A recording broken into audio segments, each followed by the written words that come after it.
Unfortunately, one of these players will be eliminated. I love both of these guys. Yeah. Dendi on Radiant, Arteezy on the Dire. Dendi just crushed this block too. Arteezy's... That's hard on Radiant too. Well played. They actually went for very different builds. Oh, well, I'd say very different, but slightly different here. Arteezy going for the 2 branches, Dendi going for the starting item Tangos, so with the extra regen, Dendi can definitely be a bit more aggressive as far as this lane's concerned. In terms of CS, 8-0 for Arteezy, 7-1 for Dendi, and both of them have actually opted for the 2-0-1 build. Dendi gonna go for a fast bottle. I think he scouted the fact that the room was top, like he poked his head up there. If it was a DD maybe or illusion, maybe goes and gets it, but Invis is not gonna help him last hit at all, so until he has his bottle, he doesn't really care about picking that one up. Oh, Dendi getting aggressive here. Dendi has a cell. But there's 2 nulls. Who's actually going to win this right click war? Arteezy's trying to battle this one out. I think he realizes he's not going to win this. He needs one more hit. Oh, that's not. That was so close. Oh my goodness.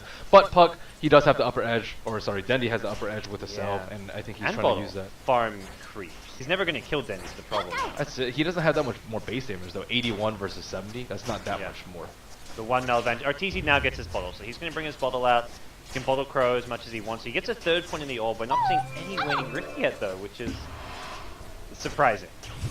Oh, nice dodge by Dendi. Baited out the illusory orb there, and now Dendi playing very, very aggressively. Not going to commit to this kill. Gets him down to 250 HP, but that's as the bottle arrives, and the courier is going to hang around. First kill, and if Arteezy has to go home again, that's like at least a 3rd damage on his tower. Arteezy's going for a kill against the DD rune Puck. He orbs to the high ground here, wants to go back in after bottling up, avoids the orb here, Dendi. Going to go back to safety to his tower, bottles up as well. He's also very low on mana, has an orb soonish, but Arteezy. You can tell that both of these players play Puck a lot too. Oh, he's going for this. Dendi's got a DD rune, but he's on the low ground. He needs to get that high ground advantage and gets himself back to his tower. Arteezy almost gets a kill there. How much of a difference maker is that going to be? And now Dendi picking up boots into stash. So this is kind of like the stand and fight build. You don't want to be the first person to run. Oh, just going to break the coil here. Dendi's got max waning rift. Arteezy could be in a lot. Oh no! He's still got Magic 6 first blood, Dendi. That's your GG. Too many runes for Dendi. I think that's really what broke Arteezy's back. And he had that really nice turnaround. I didn't see that one coming, but I don't remember that. We'll have the returning 1v1 champion, Ice playing later today. Mushi, the runner-up, also in the 1v1 tournament, so DK well represented here. Oh, and of course the block is super important. As we see Dendi last time, he actually got a better block on Radiant, which is very, very rare. You won't see that very often. Most of the time, Dire will get even or slightly better block.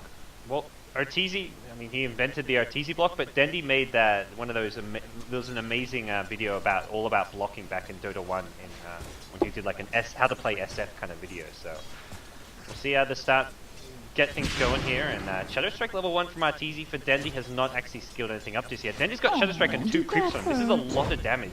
Yeah, that's way too much damage to take this early.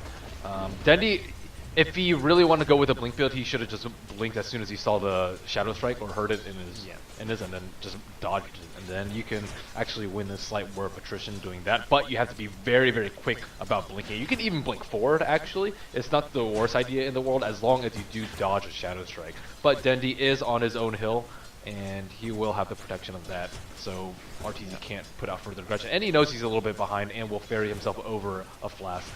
This Dendi did the same thing last time with the Puck, where he starts with Tangos and gets an insta-salve. Arteezy, on the other hand, 2 branches again, brings out Tangos as soon as he can afford it, and they're trading Shadow Strikes here in the mid lane. They didn't dodge it, neither of them did. Dendi might actually die very, very soon. Oh, he's got Blink. Blink forward from Arteezy, he's got the next right click. Dendi's done no salve and a Tango, one more right click. Arteezy, 1 minute 33 seconds. That's the thing about 1v1s. You messed up that badly, that early. He was at 200 damage before he even got 1 creep, and then he just paid for it. Should be mentioned. And like Dire getting a slightly better block is, I'd say, standard. Well, the last hit's now going to be the tough thing. Neither player with the best base damage. SF notoriously bad, and the first few souls just makes a big difference. If you can start snowballing, it helps you out so much. And there we'll see. Last hit goes to Arteezy, and Dendi yet to respond with one of his own.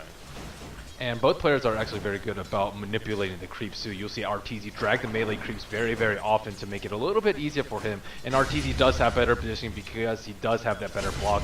And we see 2 raises come out already, 2-0 for both of these players. Yeah, this is your early mana just to get those first couple of souls.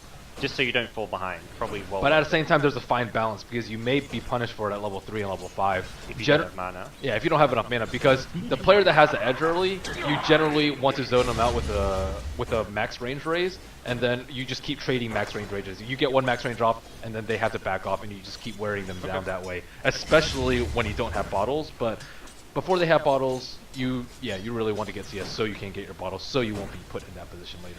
I guess if your opponent's using Razors to last hit, you definitely know you can get away with it as well as one of the things here. Arteezy already getting fairly low on HP. He did not start with Tangos, so Dendi, already chewing through most of his Tangos, has the HP advantage, and he's going to start zoning at Arteezy. Arteezy on the wrong side of his clip. They're going to go for a kills here. Dendi's going to melee range here, but he's going to lose this right-click battle. Dendi's in trouble. He goes to the low gun. First blood. Arteezy. Too easy. He takes it. Knocks out Dendi. From the 1v1 tournament. That was a very aggressive play from Dendi. Walking up the opponent's hill is something that you don't see very often unless you're almost sure that you can go for a kill. And maybe he thought that he would hit one more raise, but unfortunately, one of the fan favorites, Dendi, has exited the 1v1 tournament.